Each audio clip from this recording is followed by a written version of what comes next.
नमस्कार मित्रों, आप सभी अभिभावकों को मेरा सादर प्रणाम और मेरे प्रिय छात्र एवं छात्राओं के लिए वेरी गुड मॉर्निंग।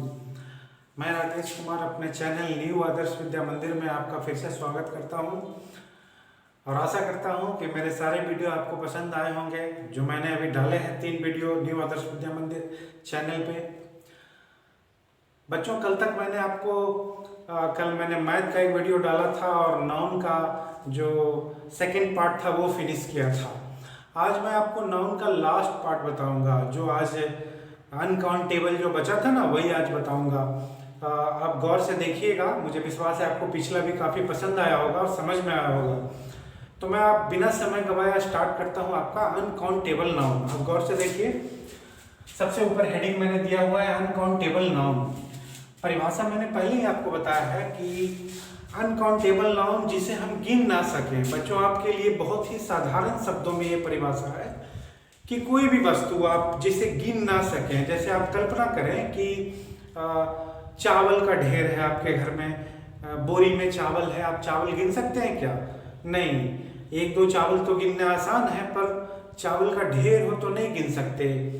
और जैसे आटा है आपके घर में, तेल है, घी है, जो द्रव्य पदार्थ है उसे आप गिन नहीं सकते।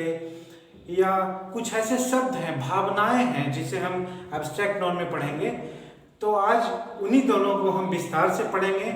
मेरा ज़्यादा जोर फोकस एब्स्ट्रैक्ट नाउन पे रहेगा। तो गौर से देखिए, सबसे पहले मैं आपको बताऊंगा मटेरियल नाउन। मटेरियल नाउन को हिंदी में कहते हैं द्रव्यवाचक संज्ञा। नाम में ही है द्रव्य, लिक्विड। मटेरियल नाउन का पहले आपको डेफिनेशन बता दूं। The noun which denotes materials और substances used as ingredients to make things. अभी आपके मन में ये प्रश्न उठेगा कि सर, परिभाषा तो बिल्कुल अलग है, आपने बताया कुछ और डेफिनेशन थोड़ा सा अलग लग रहा है। नहीं, अलग नहीं है।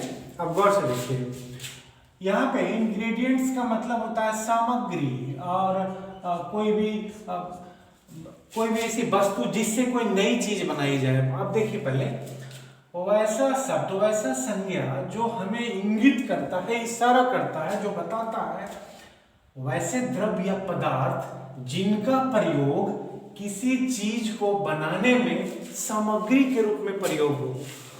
अब जैसे आपको एग्जांपल बताता हूं मैं। घी, कॉपर तांबा, राइस, राइस का मतलब चावल, वुड लकड़ी। पहले तो आप ये देखें, चारों जो एग्जांपल्स हैं, आप ये बताएं कि आप गिन सकते हैं कि नहीं इसे। पहला जो है तो घी, कभी गिन सकते हैं क्या? बिल्कुल नहीं। कॉपर, कॉपर का हिंदी मतलब तांबा। अब तांबा तो एक धातु है जो आप गिन नहीं सकते। चावल, अभी मैंने बताया, जो आप गिन नहीं सकते चावल, कभी भी चावल को आप गिन नहीं सकते। लकड़ी, लकड़ी नहीं गिन सकते। और कुछ बच्चे, जब मैं क्लास में पढ़ा रहा था ना, अभी पिछले साल की बात है 2019 में, तो एक बच्चे ने पूछा, सर मेरे क्लास में लकड़ियों के बेंच हैं काफ़ी सारे, है ना, उसको तो गिन सकते हैं सर। आपने कहा लकड़ी तो मटेरियल नाउन है। तो बड़ा सरल है बच्चों, वो लकड़ी का बेंच है, दैट इज कॉमन नाउन। आपको याद होगा, सिर्फ लकड़ी की बात करें, ना बेंच, ना पटरा, ना दरवाजा, ना खिड़की, सिर्फ लकड़ी नहीं गिना जा सकता मटेरियल नाउन। तो एक तो डिफिनीशन ये है कि जिस वस्तु का, जिस पदार्थ का उपयोग किसी नई चीज के लिए सामग्री के रूप में प्रयोग हो। और जो एक और डिफिनीशन जो कॉमन है कि वैसा पदार्थ जिसे हम गिन ना सकें, केवल नापा जाए या तौला जाए, जो बचपन से हम लोग डिफिनीशन पढ़ते हैं। पर ये बिल्कुल मैंने आपको नया डिफिनीशन दिया है, आप इसको भी याद करें या आपको जो सहूलियत हो वही याद करें, समझना जरूरी है। क्लियर है बच्चों? अब आगे बढ़ते हैं। नेक्स्ट है एब्स्ट्रैक्ट नाउन, वेरी इंपॉर्टेंट। मैं ज़्यादा समय इस पे लेने वाला हूँ आपका, पर आप इस पे ज़्यादा फोकस करें। एब्स्ट्रैक्ट नाउन जिसका हिंदी होता है भाववाचक संज्ञा, वेरी इंपॉर्टेंट। कई बच्चों के कंफ्यूजन होते हैं इसमें, और जब मैं टेस्ट लेता हूं तो कई बच्चों के इसी में ज्यादा मिस्टेक्स होते हैं। डेफिनेशन देखें, the noun which denotes quality, condition और एक्शन। और नीचे मैंने ब्रैकेट में लिखा हुआ है, we cannot see, touch, hear, smell और टेस्ट दिस थिंग्स। दो मैंने यहाँ पे दो चीजें लिखी हुई है आपके कंफ्यूजन दूर करने के लिए। पहला जो डिफिनीशन है वो हमने बताया कि संज्ञा जो किसी के गुण, उसकी स्थिति, उसका कार्य, उसका कर्म के बारे में हमें बताए। तो इससे आपको क्लियर नहीं हुआ, कोई बात नहीं, आगे देखते हैं। नीचे हिंट देने के लिए मैंने लिखा हुआ है कि हम लोग ऐसे चीजों को न देख सकते हैं, न छू सकते हैं, न सुन सकते हैं, न सूंघ सकते हैं, न स्वाद ले सकते हैं। जैसे आप मान लो आप एब्स्ट्रैक्ट नॉन से बाहर चले जाएं, मटेरियल पे आते हैं। राइस, चावल को छू सकते हैं, आप खा भी सकते हैं, स्वाद भी ले सकते हैं, तो चावल इज नॉट एब्स्ट्रैक्ट नॉन।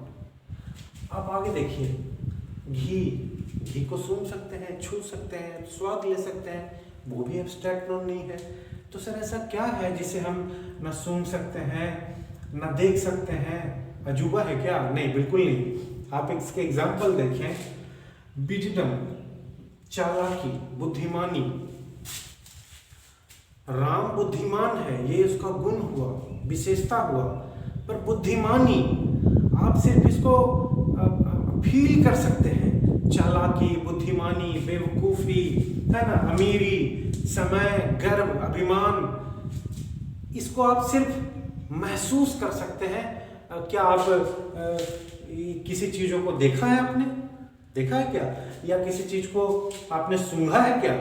है जी, उसकी चालाकी है, तो चालाकी को क्या आप सूंघ के पता कर सकते हैं? No, this is not a thing. ये कोई वस्तु नहीं है और ये कोई जगह नहीं है। जितने भी एग्जाम्पल है एब्स्ट्रैक्ट नाउन के, these are not the things, न प्लेस है।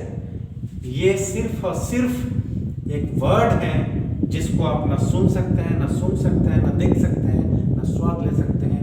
ये आसान तरीका है समझने का, इसीलिए मैंने आपको बताया कि मैं इस पे ज़्यादा समय लूंगा। अब ये परिभाषा आपको समझ में आया, आप इसे याद कर लीजिए।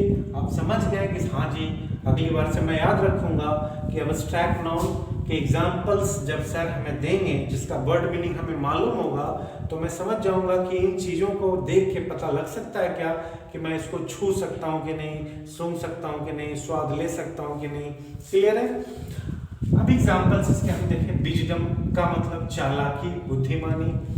ब्रेवरी का मतलब होता है बच्चों बहादुरी, है ना। और चाइल्डहुड का मतलब बचपन, जो भी आपका है बचपन। टाइम का मतलब समय। प्राइड का मतलब गर्व या अभिमान या घमंड। विजडम का मतलब बुद्धिमानी आप लिख लें, चालाकी भी होता है जी। ये 4-5 शब्द मैंने एग्जाम्पल्स में लिए हैं। बुद्धिमानी, बहादुरी, बचपन, समय, गर्व। आप गौर से देखिए और पता कीजिए कि एब्स्ट्रैक्ट नाउन है कि नहीं। इनमें से कोई कंडीशन को वो फुलफिल पूरा कर रहा है क्या? सबको पूरा कर रहा है। आप इनमें से किसी को भी ना देख सकते हैं, ना छू सकते हैं, ना सुन सकते हैं, ना सूंघ सकते हैं, ना स्वाद ले सकते हैं। क्लियर हो गया एब्स्ट्रैक्ट नाउन? अब यहाँ पे मैंने अलग से नीचे ये वाला जो सेक्शन है आपका, इसके नीचे वाला, यहाँ पे मैंने 2 एग्जाम्पल लिए हैं विस्तार से आपको एब्स्ट्रैक्ट नाउन समझाने के लिए। जैसे कि एक शब्द लिया है मैंने, लव, LOVE। लव का मतलब प्यार। कोई बच्चा कहेगा नहीं सर प्यार करना, तो प्यार और प्यार करना में फर्क क्या है? इसको आज मैं आपको समझाऊंगा। जैसे लव का मतलब यहाँ पे मैंने लिखा भी हुआ है प्यार, तो जब इसका प्रयोग एब्स्ट्रैक्ट नाउन की तरह होगा, ये मैं कुछ आगे लेके जा रहा हूँ नाउन को। हालांकि आप कहेंगे कि सर ये मेरे सिलेबस में नहीं है, पर इसको थोड़ा सा एडवांस किया हमने आपके कन्फ्यूजन को दूर करने के लिए। एब्स्ट्रैक्ट नाउन के जब यहाँ पे एक सेंटेंस लिया हमने, लव इज लाइफ, हिंदी क्या होगा? प्रेम ही जीवन है, प्यार ही जीवन है, जिंदगी है। यहाँ पे लव जो है नाउन है, यहाँ पे लव वर्ब नहीं है, क्या है? नाउन। प्रेम ही जीवन है, पर यहाँ पे दूसरे रूप में देखें, जब इसका प्रयोग वर्ब की तरह, क्रिया की तरह होगा, आई लव यू, मैं तुमसे प्रेम करता हूं। यहाँ पे लव का मतलब प्यार और यहाँ पे लव का मतलब प्यार करना। तो डोंट बी कंफ्यूज्ड। जब कंफ्यूज ना हो, आप जब कोई सेंटेंस देखें तो आपको क्लियर हो जाए कि सर यहाँ पे लव किस रूप में लगा हुआ है। अभी अभी आपके मैंने एग्जांपल दिया कि यहाँ पे this is not a verb, ये एब्स्ट्रैक्ट नाउन है, और यहाँ पे वर्ब है, क्रिया। मैं अपने क्लासेस में लेता हूँ अपने विद्यालय में, तो बच्चों को ये कंफ्यूजन मैंने काफ़ी बार मैंने दूर किया है कंफ्यूजन। कई बच्चे ऐसे क्लास में होते हैं जो एक्टिव होते हैं, जो बार बार ऐसे डाउट्स पूछते हैं, तो मैं उनको पहले भी डिस्कस करता आया हूँ, और जो मेरे वीडियोस देख रहे होंगे कई सारे बच्चे, उनको भी पता होगा कि सर ने ये पहले डिस्कस किया हुआ है, पर चूंकि ये वीडियोस और भी लोग देख सकते हैं इसलिए मैं इसे डिस्कस यहाँ पे कर रहा हूँ। अब एक एग्जाम्पल मैंने यहाँ पे लिया लव वाला, चलो क्लियर नहीं हुआ बहुत सारे बच्चों का। दूसरा एग्जाम्पल लेते हैं, एड्रेस। एड्रेस का मतलब तो आपको मालूम होगा, पता, आपका होम एड्रेस में लिखा हुआ है, मैंने हिंदी मीनिंग पता। एड्रेस का मतलब पता। अब अगर एड्रेस का प्रयोग किसी वाक्य में नाउन की तरह होगा तो कैसे होगा। यहाँ पे एक मैंने वाक्य लिखा हुआ, मे आई हैव योर एड्रेस, क्या मैं आपका पता जान सकता हूँ। दूसरा वर्ब है, how do I address you, मैं आपको कैसे संबोधित करूँ। तो एक ही शब्द है पर मीनिंग दो हो गए। यहाँ पे एड्रेस का मतलब सिर्फ पता, और इस वाक्य में जो एड्रेस प्रयोग हुआ यहाँ पे संबोधित करना, ये वर्ब हो गया, क्रिया हो गया। यहाँ पे जो एड्रेस है वो एब्स्ट्रैक्ट नाउन है, और यहाँ पे जो एड्रेस है वो वर्ब है। यहाँ पे जो लव है वो एब्स्ट्रैक्ट नाउन है, और यहाँ पे जो लव है वो वर्ब है। तो आपको कई सारे ऐसे वाक्य मिलेंगे जब टेस्ट, आपको मैं टेस्ट लूँगा वर्ग में या और भी कोई टेस्ट लेंगे, तो ऐसे शब्द आपको दिया जा सकता है और पूछा जा सकता है कि सर इस बताओ बच्चों, अगर तुमने पढ़ा है नाउन, सर ने आपको पढ़ाया तो बताओ क्या है लव यहाँ पे। तो आप टेंशन ना लें, अगर सिर्फ वर्ड आपको दिए हो और उसमें से चुनने के लिए कहा जाए नाउन, जैसे 10 वर्ड आपको दे दिए गए, कंट्री है ना, India, city, Ram, Shyam, love, childhood, तो वहाँ पे तो आप अलग अलग कर लेंगे कि ये प्रॉपर है, ये कॉमन है, ये एब्स्ट्रैक्ट है। पर अगर सेंटेंस के रूप में दिया हो तब बहुत इंपॉर्टेंट हो जाता है उसको पहचानना कि यहाँ पे ये एब्स्ट्रैक्ट नाउन है या वर्ब है। क्लियर हुआ आपको।